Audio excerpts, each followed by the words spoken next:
অসম রাজনীতিতে এখন সবচেয়ে বড় আলোচনার বিষয় ইউনিফর্ম সিভিল কোড বা ইউসিসি বিল এবং বকরিদের আগে গরু কুরবানি নিয়ে মুখ্যমন্ত্রী হিমন্ত বিশ্ব শর্মার বক্তব্য।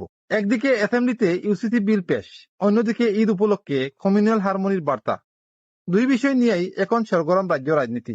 অসম সরকার বিধানসভায় ইউসিসি বিল পেশ করেছে, যার মাধ্যমে উত্তরাখণ্ড ও গুজরাটের পর তৃতীয় বিজেপি শাসিত রাজ্য হিসেবে এই পথে হাঁটছে অসম। মাননীয় অধ্যক্ষ মহোদয়, মই প্ৰস্তাৱ উত্থাপন কৰো যে the uniform civil code Assam bill 2026 খন পাৰিতকৰণৰ বাবে লোৱা হোক। মুখ্যমন্ত্রী হিমন্ত বিশ্ব শর্মা এই বিলকে সময়ের দাবি বলে উল্লেখ করেছেন।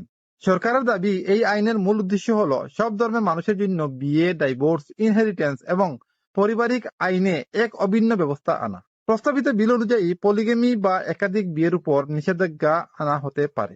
ম্যারেজ ও ডাইভোর্স রেজিস্ট্রেশন বাধ্যতামূলক করা হতে পারে। লিভ ইন রিলেশনশিপও রেজিস্ট্রেশনের আওতায় আসতে পারে।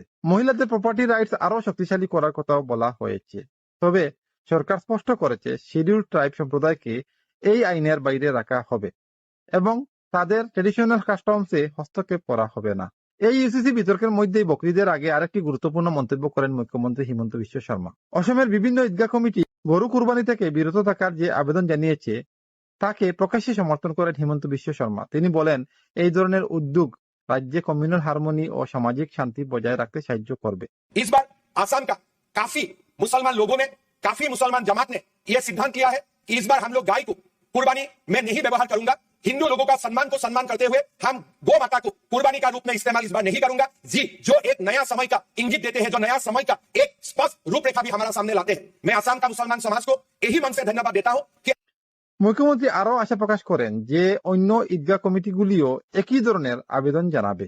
কিছু ঈদগাহ কমিটির তরফে বলা হয়েছে, ইসলাম ধর্মে শুধু গরু নয়, অন্য হালাল পশুও কোরবানি করা যায়।